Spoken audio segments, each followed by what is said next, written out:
Hi all. Feel free to interrupt me. So what I'm going to tell you about is a project that's way out there, not just in terms of space, but also out there intellectually, etc. And as science teachers, I'm sure you know, there's this sense of teaching a lot of facts and things that are true about the world to kids. But another thing is to teach the process of science, and this kind of a project is good for that because this isn't about fact, this is about theory and building theories and testing theories and sort of weaving ideas that actually might be wrong. So everything I'm telling you today could actually be wrong. But it's interesting enough that actually NASA, in its wisdom, has actually thrown some money at it, which is totally amazing to me. Not a lot of money. So just to give you a sense of scale, sort of the current missions to Mars, cost somewhere between $500 million and $1 billion to do, and to build an instrument, to build sort of something about this big, to go on a lander to do an experiment costs about $30 million. So it's a much smaller scale. And again, to give you a sense of scale, they've thrown a couple 100,000 at this, right? So we're not even close to building this instrument. But I wanted to tell you about it because it embodies a lot of earthbound science and sort of shows the process of how you can take sort of current biology and sort of extrapolate it to another planet. The other reason I thought it'd be appropriate for you is the reason I'm a scientist is because of the space program. I don't know what it is to kids today compared to what it was to me, but I'm 56, if I remember correctly. And when I grew up, it was the heyday of the launches at NASA. And as a little nerdy 8-year-old, I would wake up at 4 in the morning and watch the launches, right? Because I grew up on the West Coast, and the launches were always around sunrise here, so they were at 4 a.m. on the West Coast, and so there I am at T-minus 1 hour watching these things. And it was just hypnotic to me, number one. Number two, what's sort of little appreciated is how educational TV was back then. And this was network TV, sort of Walter Cronkite, and some of you are probably too young to know who Walter Cronkite is, but he was like the voice of truth. He was Mr. News. And it would be a talking head for 5 hours on TV talking about space, right? But not just sort of the gee whiz stuff of, here they go on they're going to go up into space and they'll float, and isn't it, America's great. It was stuff like, when you get into space, how do you do docking? What does it mean to have the same orbital speed? How do you navigate in space? And they'd have, little nerdy guys with little thin ties and flat top hair, from Caltech and the Jet Propulsion Lab, talking to America about this, right? And Kennedy put this up as this is a big project to inspire Americans, and I think really he was thinking of inspiring the 30 to 50-year-old set. Right? He was trying to sort of inspire the voters, and the technocracy. But I don't think he realized what it did to the little 8-year-olds. And there's a whole bunch of us who are 50 now who are scientists because of this, right? That it really sent us in that direction, and we never looked back. And I think NASA is still good for that. You guys can tell me whether your students sort of gravitate to any of this sort of thing. Does it resonate at all? Do you usually have 1 or 2 a year who like it, or? Small numbers like that. Yeah. Yeah. I mean, the great thing about NASA, I look at it as one of the negatives, but talking to you, it's one of the positives. They are a PR machine. And, they do more of what they spend is on sort of advertising and promotion of NASA compared to science. But what that means is that their websites are unbelievably good. They're unbelievably educational, and so you can sort of download. In fact, I had to talk to my daughter's class, and I downloaded in 2 hours video clips and I mean stuff that's just astounding from the NASA websites. And interestingly, it's a way to teach biology now, right? Because NASA is talking all about water and how to look for life and what is life, and it really gets to the roots of how did life evolve, what do you expect life to look like. Okay, so that's sort of the overview of it. So let me tell you about this project. This project started, again, based on sort of my long-term interest in space, but so we have a 20-year excursion where little Gary learns molecular biology and becomes a molecular biologist. But deep down, there's a little 8-year-old saying, I want to do something in space. So it started with the discovery, really over the past 25 years, of universal genes.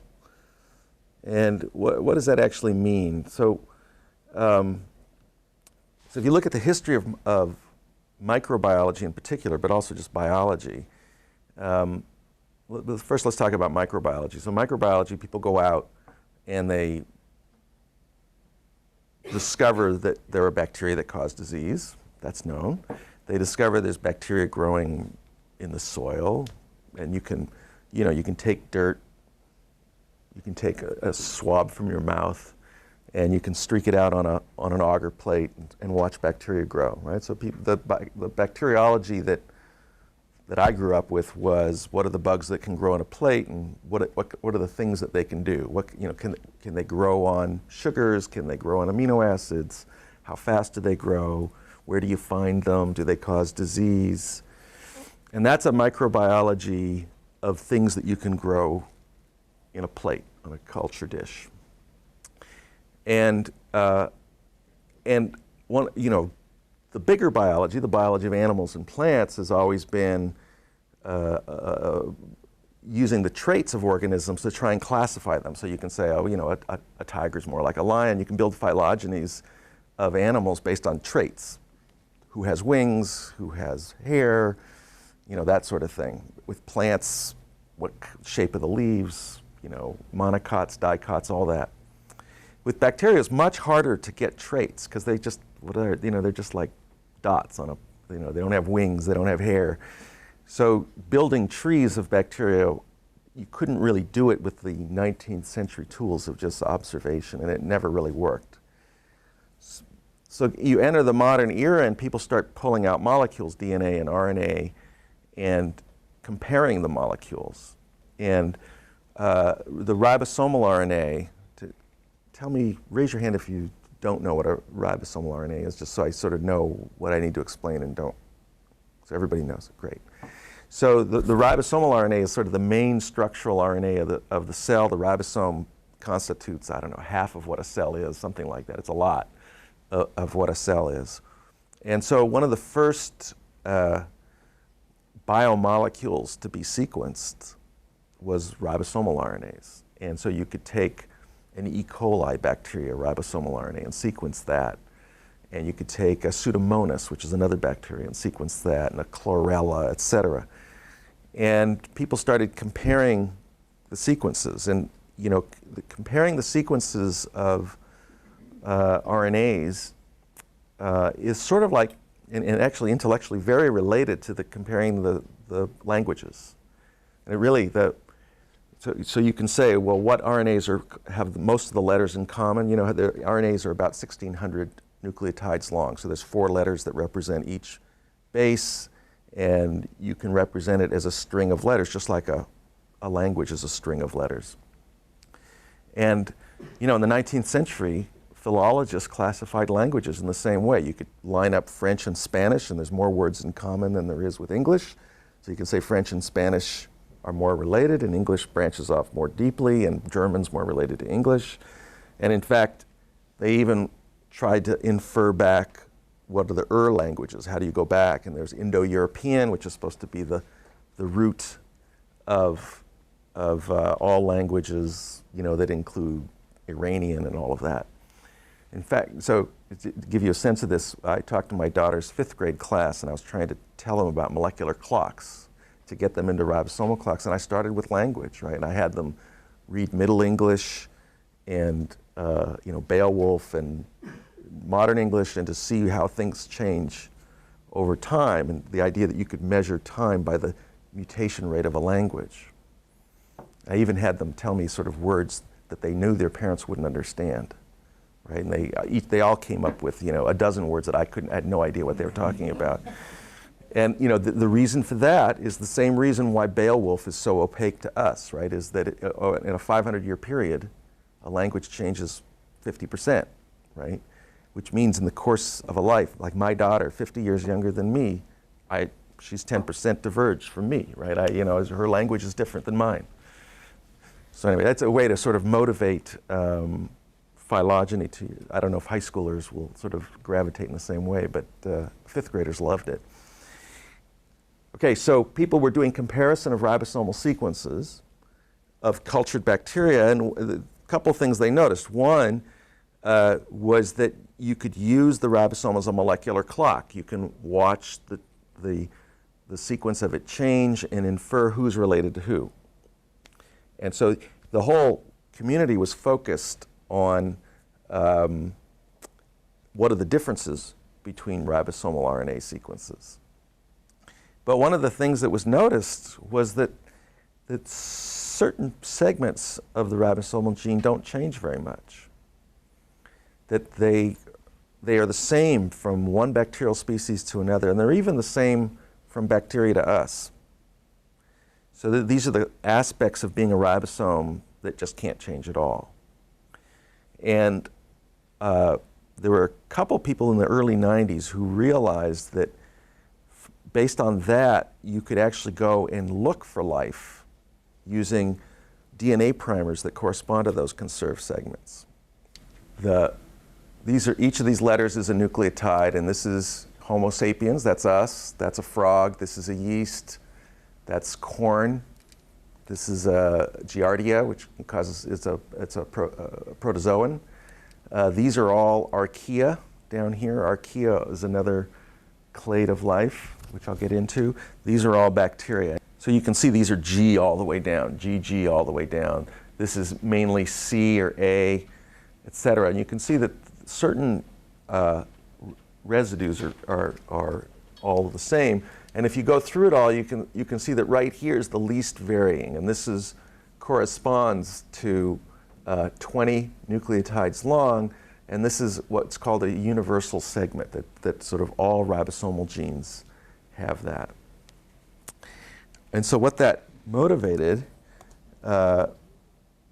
was the idea of doing PCR amplification. Tell me if you haven't heard of PCR or need a reminder.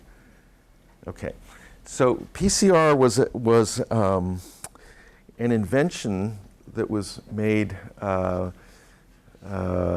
Carey Mullis, who's kind of a maniacal molecular biologist from the West Coast, who realized that DNA is double-stranded, and if you melt the two strands of DNA and then give it a little piece of DNA that's 20 nucleotides long, it will come down. Let's see if I can show you. Where's the picture of PCR?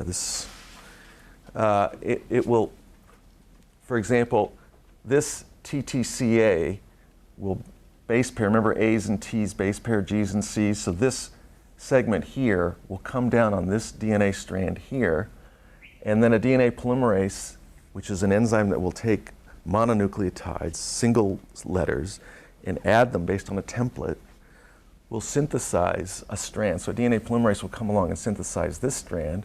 If you put this primer down here, it will come and synthesize this strand.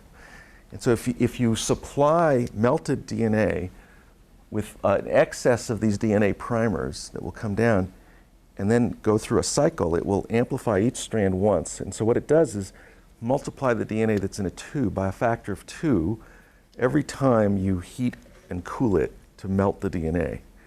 And so PCR is really a DNA amplifier. Like an electronic amplifier will take a sound and make it 1,000 times louder. This will take DNA and make it 1 billion times more copies. And PCR has absolutely revolutionized biology. I remember biology before it, and it was a pain in the ass, and I remember it after it, and it was really a lot easier. Because having an amplifier that works really well and amplifies a billion-fold makes your life a billion times easier. It makes it easy you can take the DNA strands from a single sperm, for example, a human sperm or a dog sperm or a whale sperm, and you can amplify one gene up from one copy. And of course, this is why it's revolutionized forensics. You can take a blood sample at a crime scene and sort of amplify up the DNA and say, aha, that's that person who did it, that sort of thing. So PCR can be used to amplify DNA in a sample. So if you take the idea that there are DNA fragments that are universal, that will come down on any piece of DNA that has this ribosomal gene in it and amplify it. So what this motivated has been a sort of well, there's been a lot of work on this in bacteriology, and what it's done is, for example, you can go into seawater. This is just an example. And you can take a milliliter of seawater, and you can do the old microbiology where you streak it out and ask what grows. And when you do that, you'll get, 1,000 different kinds of bacteria that grow. Some of them take overnight to grow up. Some might take 6 weeks to grow up and give you a colony. The whole variation of things that will grow. And then you can do the ribosomal sequence and classify them, who's what. The other approach, which is way easier, is just to make DNA from the seawater. Just say, okay, I'm assuming that there's going to be a lot of different critters in there. They're all mixed together, because seawater, it's all a slurry of stuff. Now I'm just going to, the only assumption here is that there'll be DNA. That's it. So you make DNA, but it's a mixture of zillions of things, all mixed together. And now with PCR, you just put in this piece of DNA here that's 20 long, and this piece of DNA that's 20 long, and you put in the nucleotides that will, be incorporated by polymerase, and the DNA polymerase will, and now when you have all the mixes of DNA and these primers and DNA polymerase, it'll amplify what's in between, and what's in between you can then purify. The way it's done traditionally is by taking each DNA fragment and putting in a plasmid, a piece of DNA that you can then put into E. coli. It's a way to sort of pull out one DNA segment at a time and now get a sequence and classify it. So this is what was done starting from about 1990.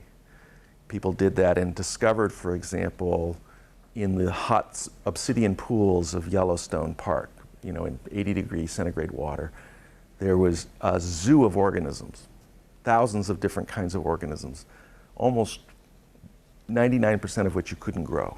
You had no idea how to grow those things. And so what it pointed to was a sort of world of microbiology that we didn't know about. It pointed to our ignorance that the culture-based microbiology, which is the traditional microbiology, had really just seen 0.1% of what's there, or maybe 1% of what's there. So now you can go to thick journals, come out every month, where somebody is going to acid mine drainage, somebody else is going to mud, somebody else is looking at pig shit. And, it's just, you name it, people are looking at it. And to the tune that, for example, the National Institutes of Health, which is usually, which is extremely well managed, by the way, this is the year of the microbiome, right? So that one of their major initiatives is to describe who lives inside of us. That there's a realization that that we are inhabited by microbes and we don't know much about it. And there's a realization that it might be really important for human health, especially with regards to obesity and those sorts of things. That sort of who lives in our gut, who inhabits our poop is really pretty important. So that's kind of gross. Your students might be all over that. But seawater is also extremely interesting, right? There's been a huge renaissance of figuring out like who lives at each cline in the ocean, who lives in mixed states, who lives in the deep ocean, you know, and it's really all about the ecology of the Earth. And when you think about it, you probably all know that the oxygen in the atmosphere is 2 billion years old, right? Our atmosphere was not full of oxygen until 2 billion years ago. That transformation of the Earth from anoxic to oxygenated was mediated by microbes, right? That was done by photosynthetic organisms. So microbes transform planets, literally.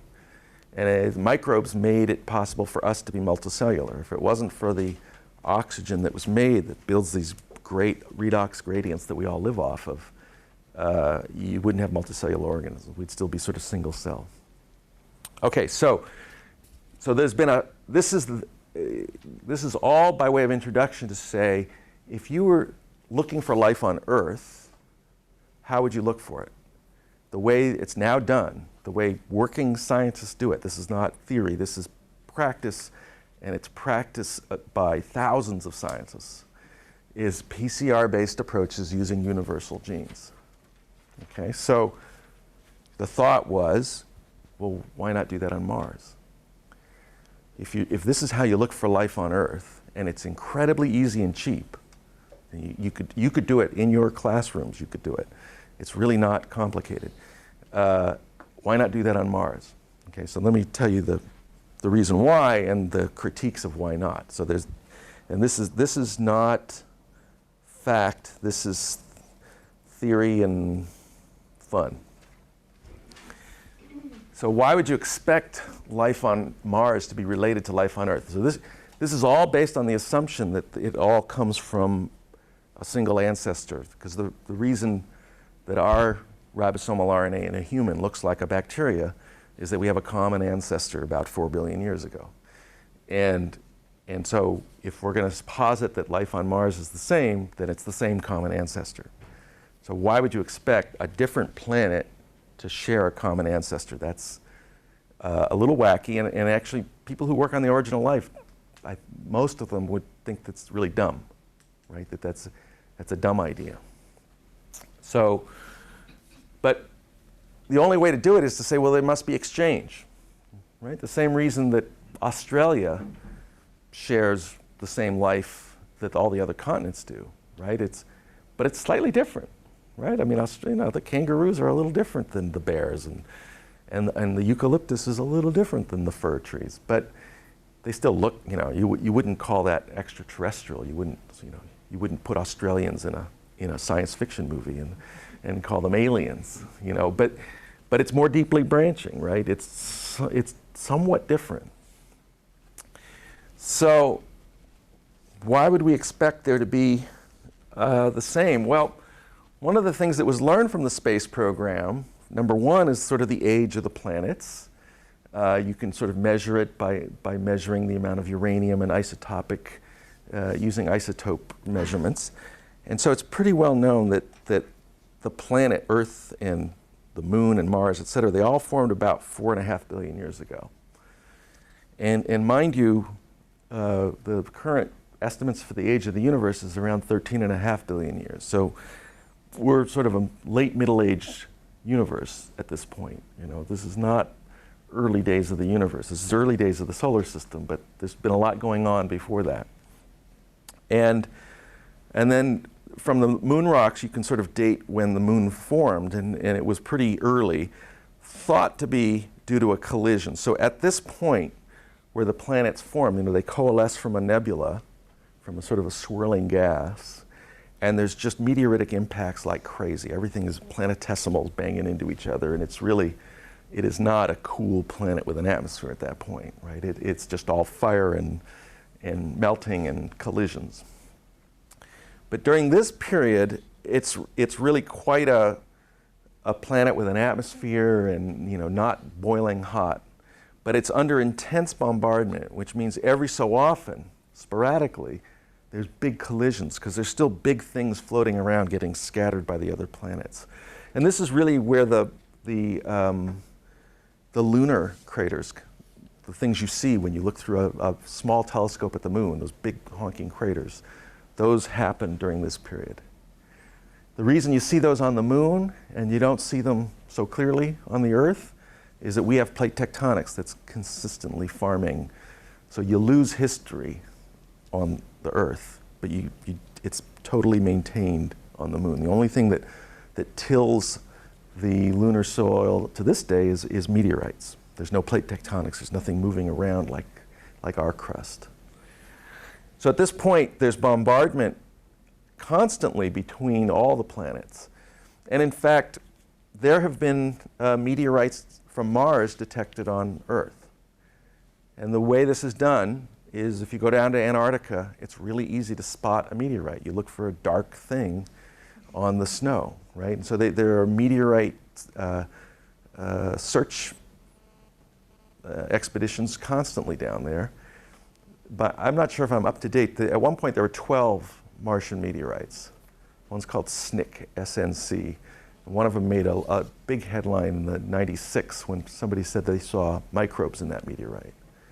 And this is also a good example if you want to show crappy science to your kids, which is, I think it's important actually to show them sort of stuff that's proven wrong. Because, you know, the kids always get the sense that, you know, they're the only people who get things wrong, right? And it's good for them to see that they're fools at the highest levels too, you know.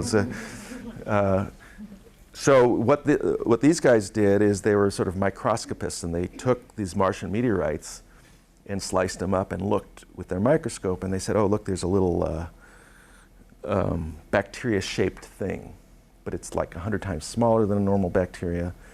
And so they declared it was life on Mars. But, you know, if you detected something that kind of looked like a bat, you could say that's life.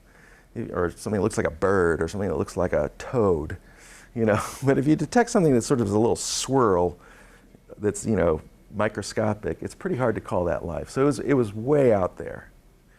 But what's kind of poetic about it is that I think this is during the Clinton era, and they had a press conference on the discovery of life on Mars. I mean, this was really nuts. And so they had blue ribbon commissions that were, you know, to assess it. And one of the blue ribbon commissions, you know, got really good scientists involved to sort of go over what would be evidence of life on Mars. They had a whole panel. And one of the people on that panel is a guy from MIT who, thanks very much, who, when we sent him our proposal for how to look for life on Mars, it was 2 years after that, and he was like, this is how to do it. So he was sort of prepared for how to think about it from this crappy science that was done on the Martian meteorite. So it's kind of poetic how that sort of turned around and helped us, it turns out. So, okay, back to exchange. So there's lots and lots of exchange. So there's about somewhere between 1 million and 1 billion things that from Earth will be ejected, and they won't be heated when they get ejected. So how are things ejected? Well, when a meteorite smashes into the Earth or Mars, they tend to be moving about 30 kilometers a second. So that takes about 3 seconds to go through the atmosphere. So just poof, and it's down. And it'll, of course, excavate a crater and heat it up greatly. But there's a certain amount that, due to the shock waves, will just get accelerated rather instantaneously to escape velocity and get sent back out. And if it gets accelerated to enough of escape velocity, it not only orbits the Earth, but escapes the Earth's orbit. And there's calculations on what it takes, but there's also data. There's Martian meteorites that have been found here. It's a little easier to go from Mars to Earth, because Earth is down the potential well of gravity. Mars is out the potential well, but the thought is that you can go either way.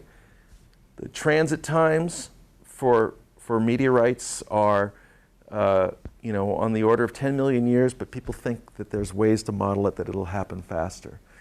So what you have to posit for exchange of life is the idea that life could get ejected from either planet without heating greatly, and that it could survive the passage in vacuum and cold, and then land back down on Mars or back down on Earth.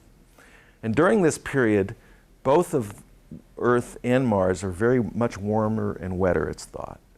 That they have a very thick atmosphere that has much more greenhouse gases. Mars had a magnetic field back at that time, probably, same way the Earth did. That magnetic field protects the atmosphere from getting stripped by the solar wind. So it's not known, but it's thought that Mars was warmer and wetter. So what you have is early Earth, early Mars, maybe being more equivalent than they are now. And so once life blossoms on one planet, the idea would be we exchange between them. So this is where the critique lies, is, boy, it's kind of rough to launch life, get it to survive, and then get it to work on a new planet. And then why not just have it evolve on that other planet? And to me, where the whole thing becomes attractive is that maybe life didn't evolve on either planet, right? That both planets were sort of similarly rich for the inhabitation, and that bacteria come from somewhere else. Doesn't tell you where they came from, but that's not my department. You know, my department is to just say, you know, can you find it on Mars, and would it be the same? So this whole project is predicated on life on Mars being related to life on Earth, and if it is, we can find it. If it isn't, we have a few hedges. We can look for just DNA in general. That's easy to do. And the real problem with the project that's really hard is, how do you know you haven't just contaminated it, right? How do you know that when you amplify up DNA on Mars that you haven't, you know, it's not some human hair or somebody, you know, had a zit who was working on the spacecraft, you know, and so contamination is a huge issue that we're trying to deal with. Any questions so far? Feel free, yeah. Yeah, I have two questions. One, when you said you can detect life in seawater with the 16S, is the 16S that they use, and if they do, how much information can you get from that? Oh, you can get it. You don't have a whole genome, I guess, right? Just that one gene. Yeah, the 16S is sort of really good for classification, for sort of saying roughly where is it in the tree. Can you do, like, say it's a new species or something? Oh, absolutely. And there's whole debates of, you know, where do you draw the line for species, right? Is it 99% the same? And the sort of rule of thumb people use is 1% difference. It defines a new species. So there's enough variability. Oh, yeah. And just one other thought there. One of the things that came out, I don't know if I have a tree close by. I probably do. No. Well, yeah, so here's, this doesn't do justice, but so this is showing, these are all bacteria. So where are we? I mean, there's our mitochondrion, which is in our cells, which is bacterially related. E. coli would be sort of right around here. Here's the chloroplast. So, you know, just from the sequence of what you amplify, you could say, oh, well, it's a flavobacteria because it branches off here, right? Or the archaea, which tend to exist at high temperatures and in weird ecosystems, are very divergent. You know, they're almost unrelated, and then you are here, and you know, you're very related to plants, much more related to plants or yeast than you are to bacteria, for example, right? So you can sort of get a very rough mapping. And what I wanted to mention was that there are whole phyla of bacteria, whole clades, none of which can be cultured. There's not a one member that grows in culture. And you know, we don't know why that is. Like, what does that mean? That they grow extremely slowly and we just don't have the patience to watch them grow? Or they're very fastidious, that they need, you know, very particular compounds, sugars, whatever? Or that they grow in consortia, that they have to have neighbors near them that they're feeding off of? Because, you know, to grow in culture, we tend to ask them to grow alone. So that's a big deal in microbiology, to figure out who are the unculturable and what are they. You had a question. Do you know how sensitive your PCR assay is that you were doing? The one we're doing, we're sort of figuring out what the sensitivity is, but in general, if you make a DNA primer, for example, to a human gene, and try and amplify that up from one cell, which carries one copy, you can do it. Yeah. What's the chance that we've already contaminated Mars with net? Yeah. From all of our probes? Yeah, I mean, I think it's a good chance that we've brought stuff over. There's probably not a good chance that it's thriving there. It's whereas 3.5 billion years ago, when the environments were more similar, there's probably a better chance. Little known fact, though, there's a job description at NASA called Planetary Protection Officer. I've met John Reynolds. That's his job, is both ways, is to make sure that we don't contaminate planets and to make sure that anything that gets brought back doesn't contaminate us. It's kind of ditzy in a way, because the chance of any, like viruses from space, et cetera, pathogens from space is, infinitesimal. But the chance of us contaminating as we go there is it's reasonable. Yeah, so to me, one of the interesting things about life on Earth is that this is when it becomes habitable, sort of in this era here. Here, it's getting beaten up with meteors and melting, and this is an uninhabitable period. This is a period when it's sort of sporadically habitable. In other words, there are, the kind of collisions that caused the extinction of the dinosaurs are happening a lot. Every million years, something like that, during this period. It's 100 times more often than the kinds of collisions that led to the extinction of the dinosaurs that happened 60 million years ago. Remember, this is not, 60 million years ago is essentially the modern era, right? So that's a sporadic kind of a meteorite. This is way more common. And the first evidence of life on Earth, so you can ask, when's that? There are fossilized bacteria, and this is quite debated. And you have to go to rocks that, again, haven't been recycled by plate tectonics.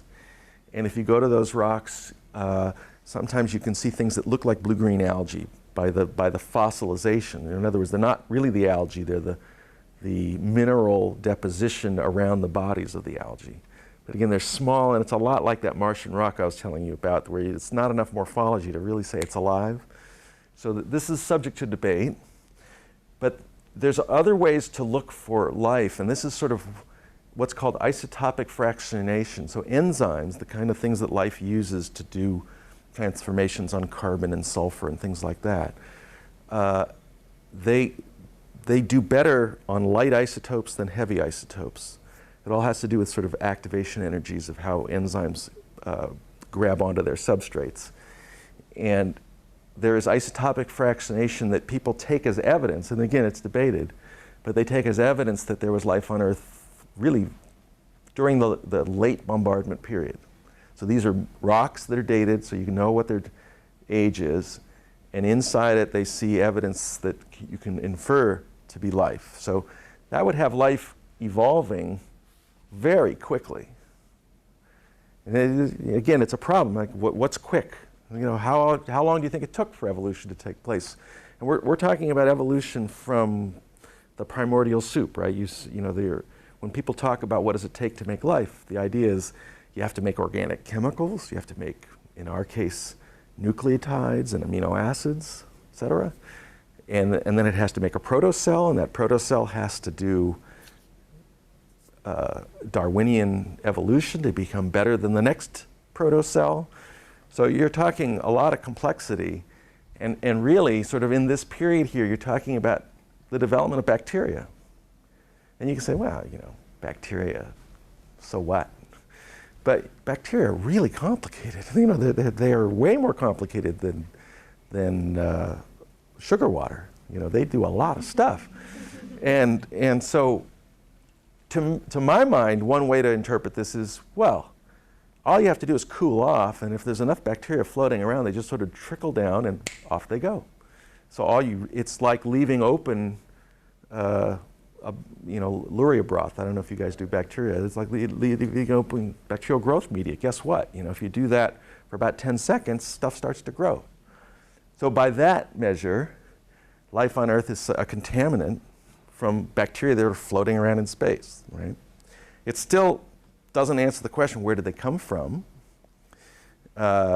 You have issues about how far could they come from? Like how much time does it take for bacteria to move across the galaxy, for example? So our galaxy, the Milky Way, is 100,000 light years across. So if you move at the speed of light, it would take 100,000 years. Things that are moving 30 kilometers a second, that's actually 1/10,000th the speed of light, believe it or not. This is a little known fact that we are moving at that speed. It's kind of shocking. So, you know, things can move between solar systems, but that still doesn't give you a lot of time to move across the universe. So there's issues about sort of where does it actually come from. Now, Francis Crick, who's one of the great heroes of molecular biology, just somebody to model, I would model my life after him if I knew enough. He wrote a book called Life Itself, where he posits that not only did life on Earth come from outside of Earth, but that it was sent there. So he doesn't buy the idea that it's just sort of bacteria drifting through space, but that if he's sort of extrapolating what we would do if we wanted to, if we wanted to inoculate a planet with life, we would probably send bacteria. We would make the calculation that it's easier to send bacteria than it is to send humans. There's less life support, et cetera. So he posits that it's, it's a high-tech engineering kind of discipline, that the reason, it's almost intelligent design the way he's putting it together, right? He's saying that when you look at sort of how bacteria are made, that it's a design thing. So it's kind of an interesting circle, because this is the ultimate in Darwinian sciences. Let me just tell you about the actual machine. So this is our team. So we had to give it a good name. Probably you guys have heard of SETI, the Search for Extraterrestrial Intelligence. That's kind of nutty in my view, but we called it the Search for Extraterrestrial Genomes, which has a lot of catchwords, right? So it's, and it's worked. So again, so this is, I run it. Maria Zuber is she's a real space scientist. She's got a laser altimeter that's orbiting Mars right now, and it measures the, basically, like if frost forms on Mars, she can tell you, it's gotten frosty last night. It can measure the altitude of that satellite to, a millimeter. And so she's the sort of our space person. George Church is an old buddy of mine who's at Harvard Medical School.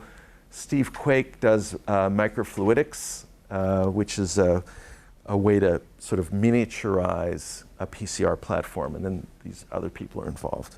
So there's a group of us working on it. And the idea is to actually build a little machine that we send to Mars. It's not to bring something back. So, landing on Mars is a lot easier than landing there, picking something up, taking off, and coming back. You can imagine what it's like to launch a spacecraft from a planet's surface. It's a completely different scale of things. So going a one-way trip where you land a package it's not easy, but it's way easier. So we're talking about doing the experiment there, and it's really akin to the kind of things that are done now, where they take a soil sample and do something to it. So these days what they do is they'll sort of cook up a soil sample and look at what, heat it up very hot and look at what gases come off to say, well, if it had sugars, you'd get the kinds of CO2 and H2O that come off of sugars, that sort of thing. This is instead to extract DNA from the soil that gets delivered. Assume there's DNA in there, concentrate it, add these universal primers, do the amplification. Now, what we're imagining here is that it's going to be like on Earth, that when you amplify with these universal primers, you're going to amplify all kinds of different organisms, right? It's going to be a mixture of organisms. Like if you did this on soil, soil has 1 billion organisms per gram. So, this much soil will have 1 billion different organisms. There'll be one organism that's constitutes a third of what's in there. There's sort of one dominant, and then it sort of goes down the list. But it's a mixture. And so how do you deconvolute a mixture? Well, all you have to do is dilute it a lot, and then do it again, amplify again. And if you dilute, amplify, dilute, amplify, dilute, amplify, you'll be sampling them sort of one by one, and you'll get lots of copies of the thing that has the most organisms and less copies of the things that don't. And then we have to be able to do the sequencing to actually figure out what the DNA sequence is and send that sequence back. Okay? Actually, this is what so I met with the guy who works on SETI, right? So the SETI is looking for signals from outer space, right? And I said, you should look for ribosomal sequences. If I was sending a signal to say, what's life on Earth, I would send a 4-letter code that sends the signal of the human ribosomal sequence. That's the hallmark of who we are. That's what we use. So let me just let's see if this is a picture of a microfluidic chip. So this is a centimeter here, about like that. And on this chip are thousands of little wells inside of plastic. And so this is a way to do plumbing on a small scale and to send fluids around on a very small scale to be able to essentially do laboratory things. Normally we do things by pipetting one solution into here, one solution into here. So we need to have a chip like this. And then for PCR, it's really simple. You just have to have a heating element underneath that will heat this up to boiling water temperature. And that melts the DNA. And then it has to cool to about 75 degrees, and that allows DNA duplexes to form. That's sort of the melting point of base pairing. And then a DNA polymerase that's actually isolated from a thermophilic bacteria. This is called Taq polymerase. It comes from Thermus aquaticus. This is a bacteria that grows in a hot spring, so it can survive heating and cooling, boiling even. Now you have that polymerase, and it'll make 2 strands of DNA. So now you've amplified 2, and now you heat it up to 100 degrees. It melts it. The DNA primers come down. The polymerase makes another copy. Now you've made 4 copies.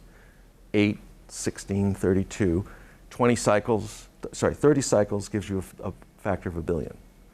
So that allows you to amplify the DNA. Then you have a little TV camera over here, and what you'll see is a little fluorescent spot where the DNA got amplified, because that's where you've added everything. If you that gets sent back here, we see that fluorescent spot. Then we say to the computer, do a dilution, bring it to this thing, re-amplify, do a dilution, re-amplify, do a dilution, re-amplify. That then gives you sort of a single gene, and now you have to do the DNA sequence. And how do you do the DNA sequence? Just to give you a sense of how sequencing is done. For a DNA sequence, you now give it this primer, and now ask, if I give it a A, does anything happen?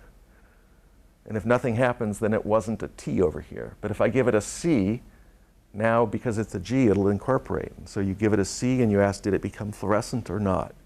And this is how DNA sequencing is done, in genome centers and labs all over the world, but this would be doing it on Mars, right? It'll be the first DNA sequence on Mars if we accomplish this.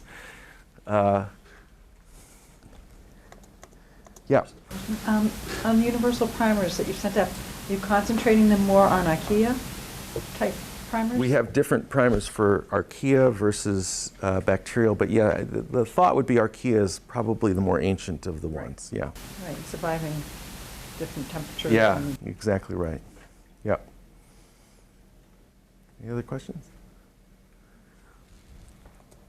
All right, so let me see if I can show you. So here's sort of where we are now. I have a guy who's designed spacesuits for his PhD, and he's now working with us designing this. So he's a really crack electrical engineer who knows everything, and he's designing, the chip with, excitation filters and light-emitting diodes, and this is the heating and cooling that sort of warms and cools it. This is all the plumbing. So we're just making what's called a breadboard model now. We're trying to make it work in the lab first. And then phase 2, we still haven't shown that we can amplify DNA. We're trying to take step 1 with it. Phase 2 is to get it to the breadboard, and then we're going to send it to Antarctica and show that we can, do it under extreme conditions, and discover what's known there.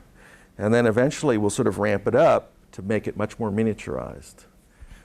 And the way it works is at MIT they're really kind of in the business of this, and so there's a Center for Space Research there, where they have engineers who build stuff for space. So there are people there who know. I don't know how to do this. I'm not a space guy, but they do. They know how to do it. So the people who built the Chandra Space Telescope. This is a telescope that looks at X-ray and gamma ray objects. They built this and sent it into space. So they're excited about building this. So this kind of builds on itself, and the reason it builds on itself is because of the kid in all of us, right? That all of us sort of like the idea. The people who work at the Center for Space Research, their profession is to be kids, right? They got into space, and that's what they do. That's what they've always done. Okay, so this is what we hope to see, is that the sequence we do on Mars will be more deeply branching than any of these. That if it's less related to life on Earth than everything else we know about on Earth, then we're rocking. Then we've discovered life on Mars, right? That's great. Much more likely is that what we discover is very related, right? It's a contaminant, and we're just, down the tubes. So that's the worry, and that's why contamination is a huge issue, that we're working on protocols to get rid of DNA in everything that we have, right? And so we have, and the ways we're doing it, there are things called nucleases. These are enzymes that degrade DNA. That life is also trying to get rid of DNA. It's how we protect ourselves from pathogens, is by degrading DNA of the organisms that come after us. So there's lots of these that are available, and we're trying to treat our biochemical reagents with nucleases to get rid of DNA. It turns out that the water, all our water lines, you can imagine the kind of horrible stuff that grows in our pipes, in our, even in the most sterile labs you can imagine, there's stuff growing in there. And even when you sterilize it by heating and steaming, et cetera, there's still DNA in there. So we have to get rid of all of that. All the biochemical reagents, we have to get rid of the DNA. So we're using these various nuclease tricks to do that, and it's working pretty well, but there's more to be done. All right, so I think that, that's that.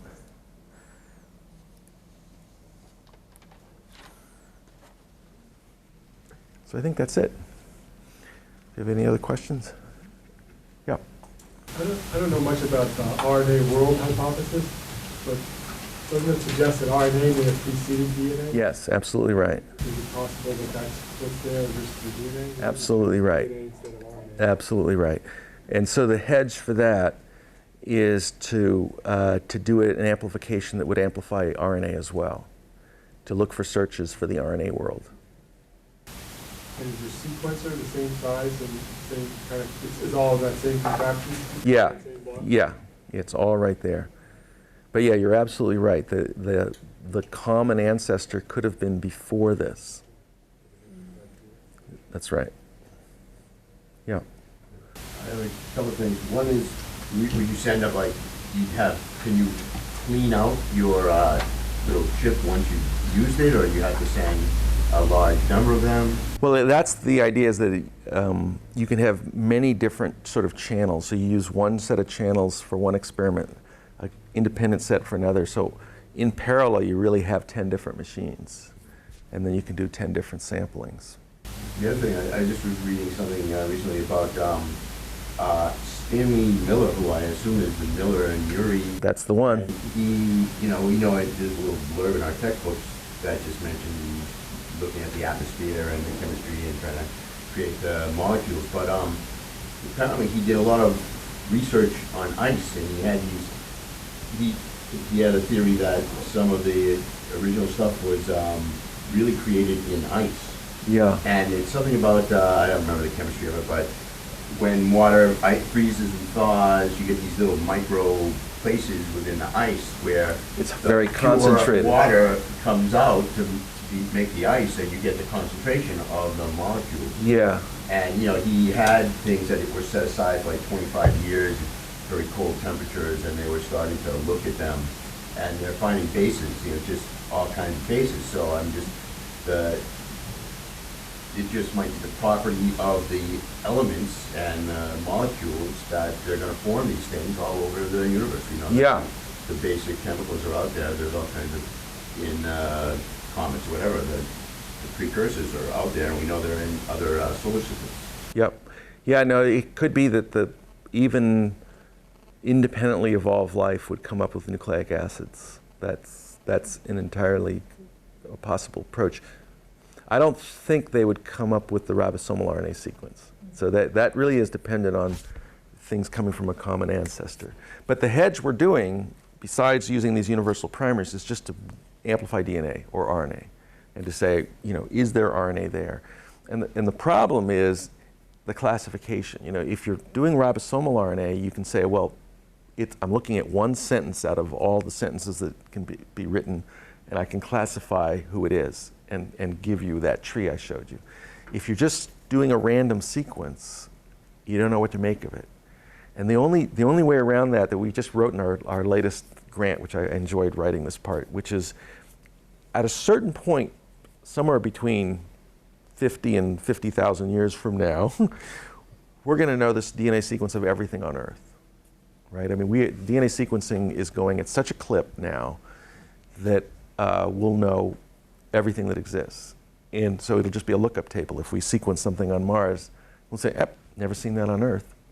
You know, so at a certain point, you'll be able to classify anything because you'll know everything about here anyway. But we're not there yet. How do you sequence something if you don't know?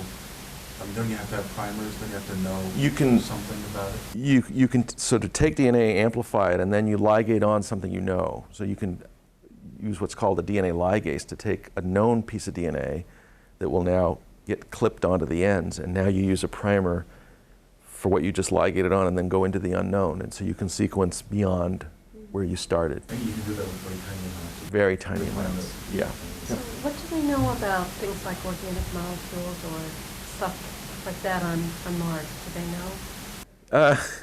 That's a really good question. So the Viking mission, which is one of the great accomplishments of NASA, which was in 1976, they landed two big, I think they're the size of a Volkswagen Beetle, I think is what I remember hearing. They did, I forget what it's called, gas chromatography, where they sort of heated up the Martian soil and looked for organics to be evolved, and they didn't find it. And this was a bone of contention, and there's quite a literature on this now, because it's well known that meteors carry organics, right? The Murchison, and they carry oils, things called kerogens, really kind of tar-like things. So there's a lot of organic stuff out there in interstellar medium.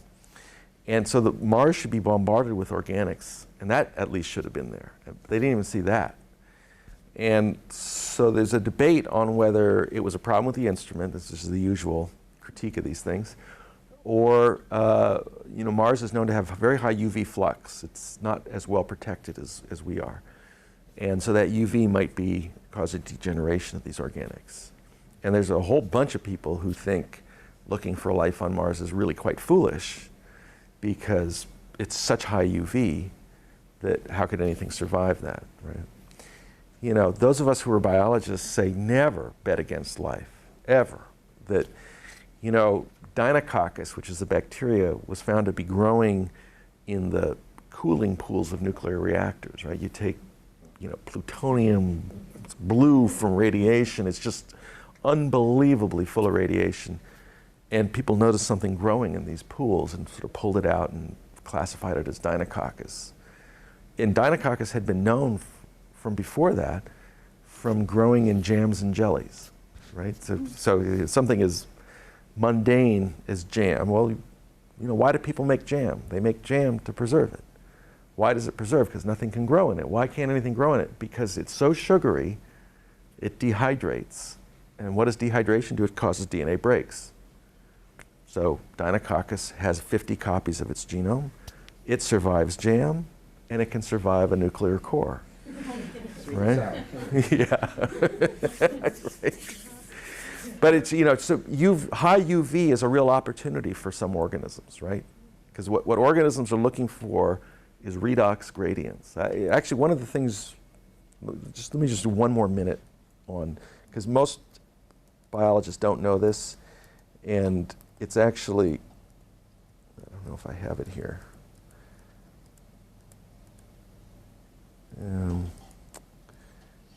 So really, probably what you guys teach and what I learned is, sugars come in and, organisms, they do the Krebs cycle and they take the sugar and, off comes CO2. But that's the biology of what are called heterotrophs, things that live off the production of other organisms. The real primary producers, not photosynthesis even, are organisms that are living like little batteries. Really, what bacterial cells do is they pump out protons.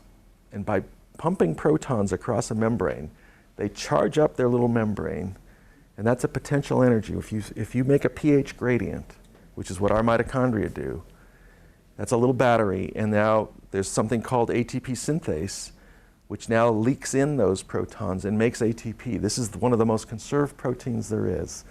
This is how our mitochondria work. This is how bacteria work.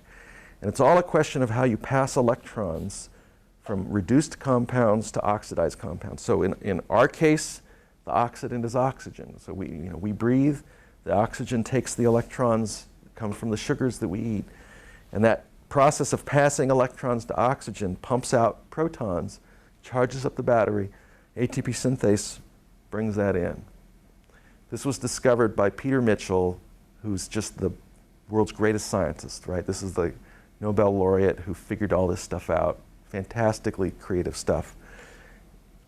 This is true of organisms that live off of CO2. You can go out to hot springs, they live off of sulfur. But the key point is passing electrons to an oxidant. So that's all you need for life, is to have a redox gradient, to have a reductant and an oxidant. In our case, the reductant is sugars and what we eat. Oxidant is oxygen. For many organisms, it's hydrogens, what they're eating, and what they're pissing out is CO2 or sulfur or something like that. Aren't there organisms that they find in mines like 2 miles down that are breeding iron? Yes, absolutely right. And so there, the redox gradient is from iron 2 to iron 3. And there's a tower of, let's see if I have that here. So this is the redox tower where oxygen is way down here, the most oxidizing, and these are the most reducing. So here's hydrogen. So the most efficient way to live is to take in hydrogen and essentially burn it to oxygen. Now you can do that yourself, right? You can hydrogen, oxygen, Hindenburg, it blew up, right? A lot of energy from here to here, but organisms do that too. We tend to take in glucose, for example, and bring it to oxygen. We do really well too. But there's a lot of organisms that live, from sulfate, where's H2S? It should be down here somewhere. So, live off of this kind of a gradient, right? Where it's very little, the incremental energy that they're using is very little, so they have to burn a lot of it. And that's why you'll see, massive tailings of organisms that, producing like iron, because for every replication of an organism, they had to make a lot of iron because there's not much energy from each step, whereas we get a lot per step. So comparative genomics is sort of, looking in bacteria, you can sort of figure out who lives on what kind of metabolism. That's a big deal in bacteriology, to discover all the metabolisms. Not to downplay your reading of the argument for that experiment from the Martian meteorite, but wasn't that the basis of it? They made some kind of pyrite that was around the suspect little units that they claimed was only associated with life here on Earth, that mineral that was only associated with life. So that was Therefore, this thing must have been alive. Yeah, there was one magnetite. I don't think they found magnetite in that, but that's one of the arguments, is that magnetite is only made in living organisms. It's pretty much dismissed these days, that one. But it was really important in the history of science, actually. So sometimes being wrong isn't so bad. How about the kinds of things we find in the meteorites that we do pick up these iron-based meteorites? What kind of things? Well, the one couple of useful things. One thing was that from the magnetite in those Martian meteorites,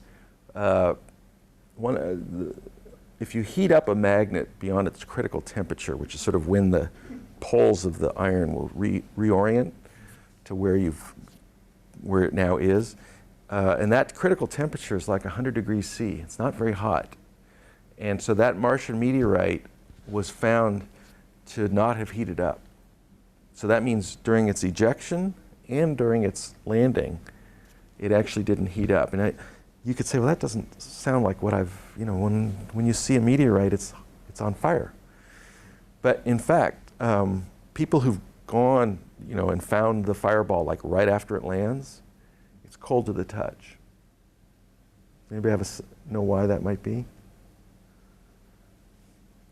Because when it's in space, it's at the black body temperature of space where you are at Earth. So everything at a given distance from the sun, there's a temperature of space at that point. And the temperature where we are is 80 degrees Kelvin, which is minus 180 degrees Fahrenheit, something like that.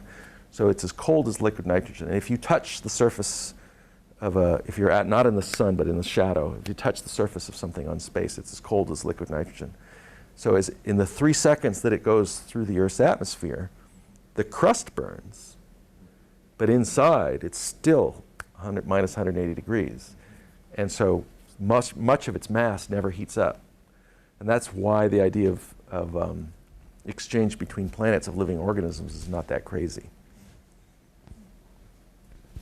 Has anyone ever simulated those conditions and see if any living things can survive? Yeah. So there's sort of a mad German microbiologist who sent B. subtilis, which is a classic spore-forming bacteria, into space, and in the space lab they sort of had it floating outside, in some kind of a chamber where it was exposed, and they survived pretty well. So spore-forming bacteria can survive. And there's another report, it's never clear, that somebody retrieved the TV camera. So one of the Apollo missions landed next to the Surveyor mission. So this was a moon mission. And they brought back the television camera that had been landed 5 years earlier. And they found living bacteria in that a contaminant that was in there sort of survived being on the moon for all that time. Now, the reason it's debated is, was it really there? When did the contamination actually happen? Was it when they were opening it up, or, so that's. One thing, it seems like looking for life on Mars is like that old thing about looking under the lamp.